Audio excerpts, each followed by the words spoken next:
Good morning everyone. कैसे हैं आप सभी? मैं उम्मीद करती हूँ आप सभी लोग अच्छे होंगे, स्वस्थ होंगे और अपनी पढ़ाई भी अच्छे से मन लगाकर शिद्दत और ईमानदारी के साथ कर रहे हो। मैं निकिता चौधरी स्वागत करती हूँ आप सभी का हमारे एग्जाम जर्नी परिवार में। आज की इस क्लास में हम लोग क्या कवर करेंगे? जी हाँ, हम लोग करंट अफेयर्स के 10 इंपॉर्टेंट क्वेश्चंस को बस 10 मिनट में कवर कर लेंगे। आई नो आप सभी लोग पिछले कुछ दिनों से, पिछले 1 डेढ़ हफ्ते से काफ़ी परेशान हो क्योंकि हमारी क्लासेस नहीं हो रही थी। लेकिन मैंने आपको इंस्टाग्राम, टेलीग्राम हर जगह, व्हाट्सएप ग्रुप पर भी हर जगह अपडेट किया था कि भाई मेरा जो स्टूडियो था उसमें शॉर्ट सर्किट हो गया, वोल्टेज ऊपर-नीचे आई लाइट की और पूरा का पूरा स्टूडियो खराब हो गया था। उसको दोबारा से बनाने में मुझे थोड़ा-सा टाइम लगा। अब चीज़ें बेटर हो गई हैं, दोबारा से ठीक हो गई हैं। इसलिए हमारी क्लासेस भी सारी क्लासेस आज से रीस्टार्ट हो गई। शुरुआत हुई है हमारी करंट अफेयर्स की क्लास के साथ, है ना? तो शुरू करते हैं अपनी क्लास को। आज का हमारा पहला क्वेश्चन क्या है? आज का हमारा पहला क्वेश्चन है ये, फटाफट से देखते हैं। आपसे पूछ रहा है क्या कि when was world milk day celebrated recently? पूछा कि हाल ही में विश्व दुग्ध दिवस कब मनाया जाता है? अच्छा, मैंने आपको आरंभ बैच में और प्रहार बैच में भी शायद मैंने आपको करवा दिया है। इम्पोर्टेंट डेज की एक क्लास करवाई थी ना?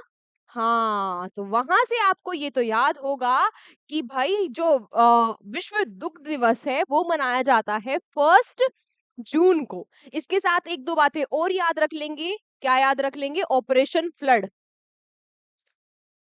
ये वर्ल्ड का सबसे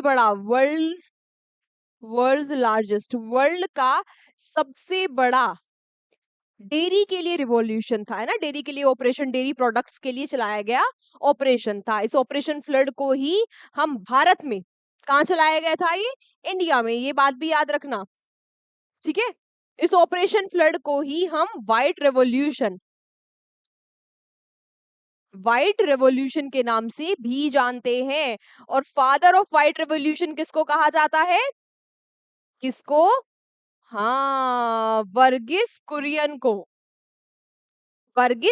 को कहा जाता है फादर ऑफ व्हाइट रिवॉल्यूशन। इसके साथ साथ यहाँ पर आज आप सभी लोगों के लिए क्वेश्चन फॉर यू मैं दे देती हूँ।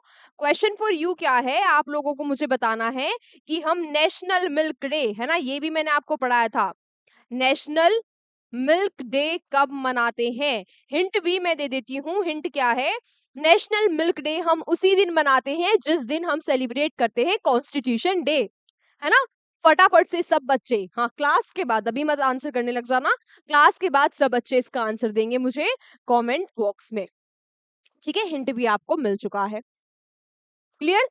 अच्छा, यहाँ पर ये बात भी आप लोग याद रख लेंगे, जो वर्ल्ड मिल्क डे है ये मनाया जाता है किसके द्वारा? ये स्टैब्लिश जो है डे किसके द्वारा किया गया था? FAO यानी कि फूड एंड एग्रीकल्चर ऑर्गेनाइजेशन, जिसके हेडक्वार्टर्स हैं रोम, इटली में।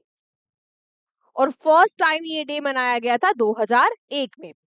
अगले क्वेश्चन पर चलते हैं। आपसे पूछ रहा है who has recently won the title of miss world 2025? Miss world 2025 का खिताब किसने जीता है? आपसे ये पूछ रहा है। यहाँ पर आप लोग ये बात याद रखना कि इस बार मिस वर्ल्ड को होस्ट कर रहा था हमारा प्यारा भारत, हैदराबाद में। कहाँ पर? हैदराबाद में होस्ट हो रहा था मिस वर्ल्ड का जो पेजेंट है वो, ठीक है? उसको जीत लिया है किसने? देखो, जो क्रिस्टियाना पेस्जोकोवा है, इन्होंने 2024 का जो टाइटल था वो जीता था, चेक रिपब्लिक के है ना? भी हमने पढ़ा था।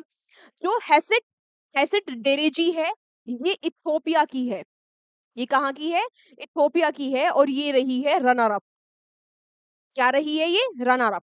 तो इस टाइटल को 2025 में मिस वर्ल्ड को जीत लिया है ओपल ओपल सुचाता चोंगसरी ने। कहाँ की है ये ओपल सुजाता चौंगसरी? ये है भाई थाईलैंड की। ठीक है, ये सारी की सारी बातें आप यहाँ पर याद रखेंगे। क्लियर? यहाँ पर ये भी याद रख लेना, फर्स्ट इंडियन जिसने मिस वर्ल्ड को जीता, या तो फिर कह लो फर्स्ट एशियन जिसने मिस वर्ल्ड को जीता, वो कौन है? रीता फारिया। कौन है? रीता फारिया। रीता फारिया, इन्होंने 1966 में मिस वर्ल्ड के कंपटीशन को जीता था और उसको जीतने वाली ये पहली भारतीय और पहली एशियाई महिला थी। अब पहली एशियाई है तो पहली भारतीय ऑटोमेटिकली होगी क्योंकि भारत से थी। अगला आपसे पूछ रहे हैं, recently who has been appointed as the new DGP of Uttar Pradesh. Uttar Pradesh के नए डीजीपी कौन बन गए हैं? तो भाई ये बन गए हैं राजीव कृष्णा। कौन बन गए हैं? राजीव कृष्णा। डीजीपी क्या होता है? Director general of police. पहले कौन हुआ करते थे? प्रशांत कुमार। इनको रिप्लेस करके अब बन गए हैं राजीव कृष्णा। उत्तर प्रदेश का नाम आया तो उत्तर प्रदेश के बारे में हमें क्या पता होना चाहिए कि उत्तर प्रदेश की कैपिटल है लखनऊ, यहाँ के सीएम है योगी आदित्यनाथ और यहाँ की गवर्नर है, हाँ, आनंदीबेन पटेल। भूल तो नहीं गए? हाँ, रिवीजन तो किया है ना? पिछले जब से क्लास नहीं हो रही है रिवीजन तो कर रहे हो ना, या रिवीजन भी छोड़ दिया? चलो कोई बात नहीं, अगर छोड़ दिया है तो अब हम दोबारा से सारी चीजों को कवर अप कर लेंगे, टेंशन वाली कोई बात नहीं। पर वो बच्चे बहुत ही अच्छे बच्चे हैं जो रिवीजन करते रहे। ठीक है, अगला आपसे पूछ रहा है कि where has 34 digital courts been inaugurated recently. हाल ही में कहा 34 डिजिटल न्यायालयों का उद्घाटन किया गया? तो ये जो डिजिटल न्यायालय है, डिजिटल न्यायालय, ठीक है, ये 34 कहाँ पर इनका उद्घाटन हुआ? इनका उद्घाटन हुआ न्यू दिल्ली में। न्यू दिल्ली का जो हाई कोर्ट है उसके चीफ जस्टिस है देवेंद्र कुमार उपाध्याय।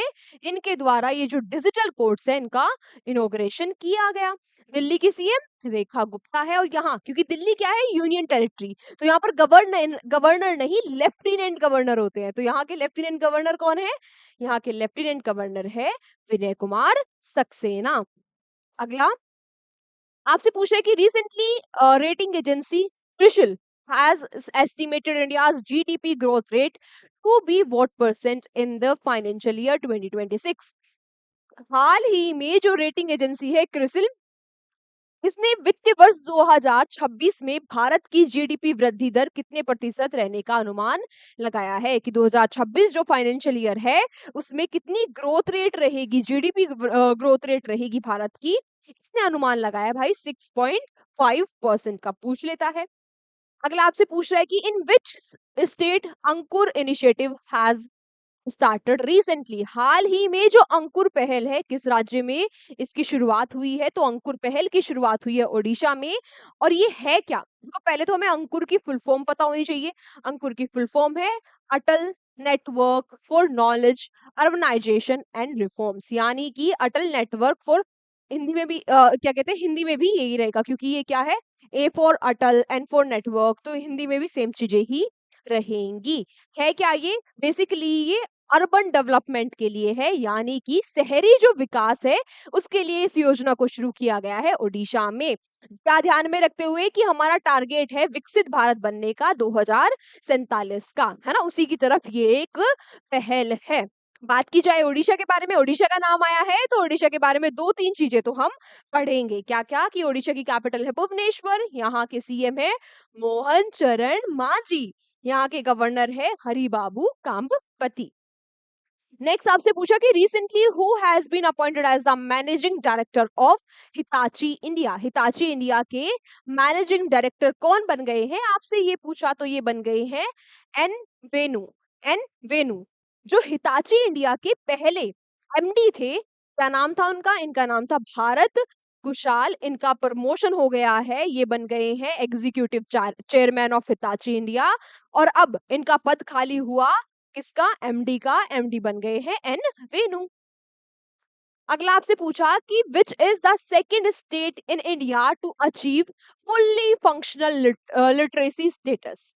हाल ही में पूर्ण कार्यात्मक साक्षरता का दर्जा हासिल करने वाला भारत का दूसरा राज्य कौन सा बन गया है? यानी कि ये जो राज्य है ये पूर्णता फंक्शनल है, मतलब कि कार्यात्मक है लिटरेसी में, साक्षरता में। यहाँ के जो लोग हैं वो क्या है? साक्षर है, लिख सकते हैं, पढ़ सकते हैं, है ना? तो ये कौन सा स्टेट बन गया है?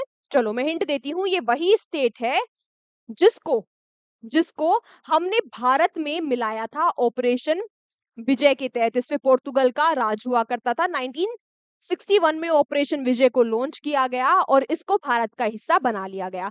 तब ये जो स्टेट है, तब ये डैश डैश स्टेट का जो भी नाम होगा, तब ये यूटी बना था, यूनियन टेरिटरी बना था। इसको स्टेटहुड इसको स्टेट का दर्जा जो है, दर्जा मिला था 1987 में। किसके बारे में मैं बात कर रही हूँ? हाँ, मैं बात कर रही हूँ गोवा के बारे में, बिल्कुल सही। अच्छा, दूसरा गोवा है तो पहला कौन-सा है? पहला है मिज़ोरम।